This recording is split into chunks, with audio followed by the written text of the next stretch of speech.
Hey, today we're going to go over manual mastering. Okay, you record a tracks. I recorded one in this case, just for an example. So I recorded this little, I was actually checking out two different speakers, and I did the same thing on two different channels and then A-B'd it so I could listen to how the speakers sounded in a guitar cabinet.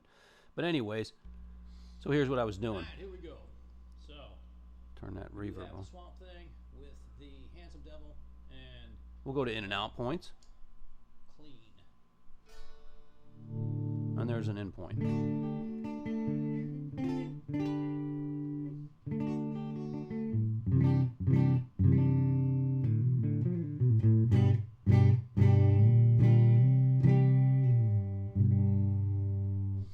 Okay, so the in and out points are set.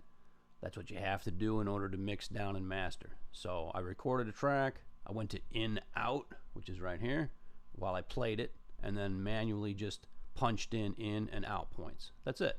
That's how you get set. So you've mixed all your you've recorded all your tracks, and now you played back your recording and started after everyone said 1, 2, 1, 2, and then stopped after the last dying chord ringing out on the guitar or whatever, or the boom.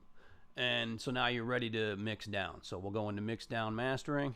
So we'll go to mix down, execute, and then as you can see, it jumps right to where I set my in point, and it will mix down just between that in point and that out point.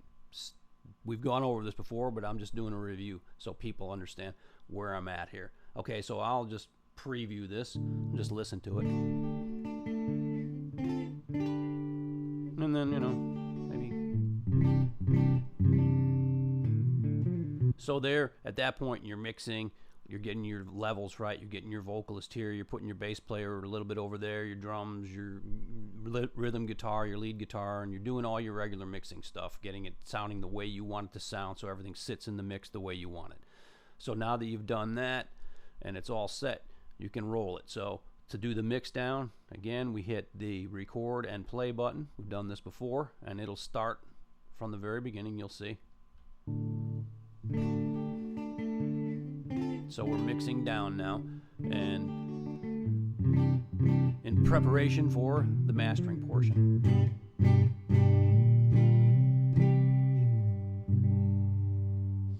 So now it's recorded, including my little seasonal allergy sniffle. It's recorded the mix down into the portion on the machine that stores it and keeps it ready for the eventual mastering. So we've got mastering. I went over here, mix down, bounce, mix down, mastering, and I will toggle down to mastering. And now you have your choices. And remember before, on the other poorly executed mix down mastering video where I forgot to tell you that at the end you have to export the actual mastered audio. We will do that this time. We went into auto, and basically in auto it gives you choices that are already set up.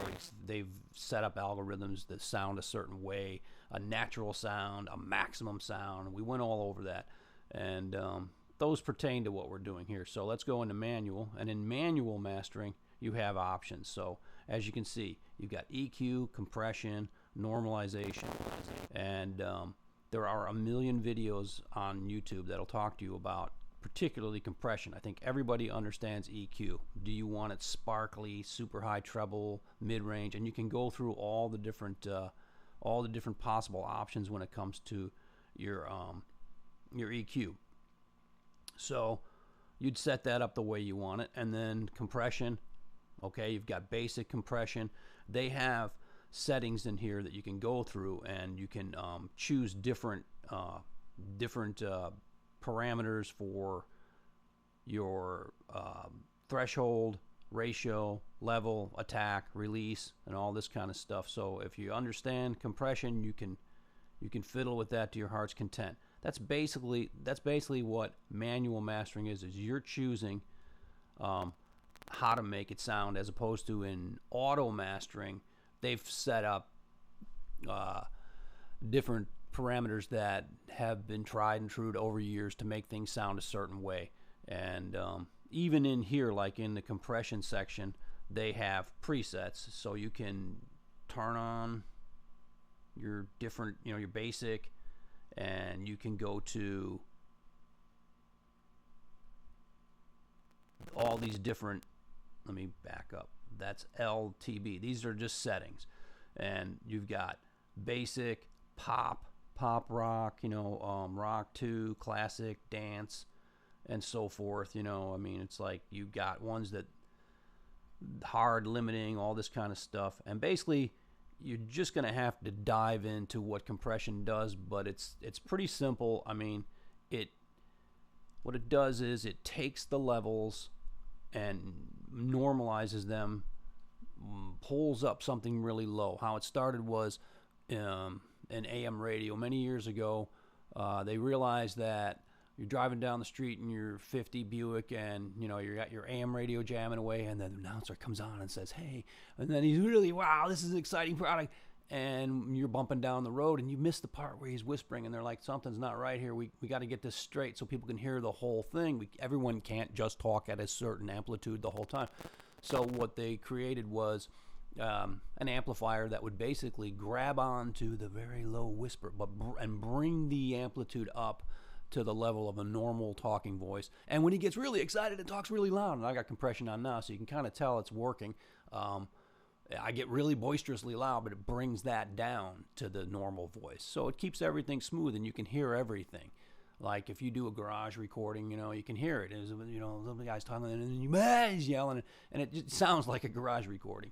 And then you listen to a record that's been produced, and you can tell that they've done compression and de-essing and other things, and kind of make it not sound all choppy and up and down, and it's smooth, and it sounds produced. That's basically, the definition of a produced record, if you will.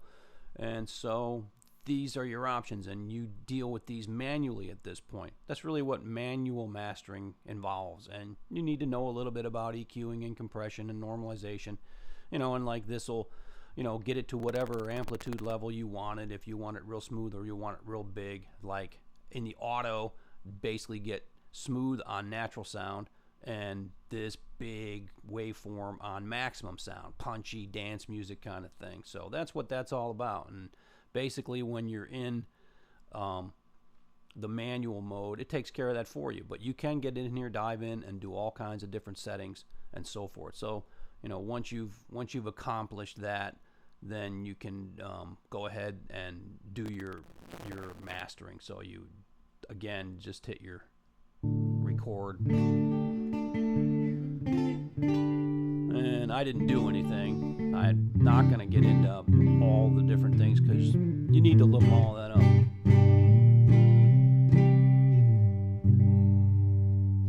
So that's mastered now, and if I had adjusted the EQ and the compression and all that, it would have applied that to it. I'm just showing you how to do this. I'm not going to tell you how to set your EQ or how to set your compression. That's completely up to you. You'll have to figure out what you want it to sound like. But that's what manual mastering is on this thing.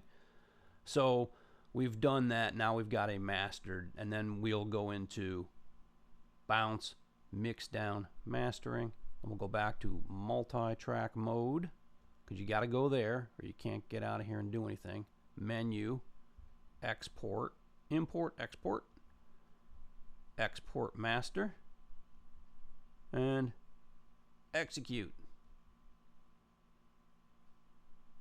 And it's writing the file into the wave folder on the Tascam. And now you'll be able to, so it's exported. So now you'll be able to go into your folder by hooking up the Tascam to your computer, searching the Tascam, going into the WAV file, and you'll find that mastered, finished recording, and then you can distribute it whatever way you want. But that's manual mastering.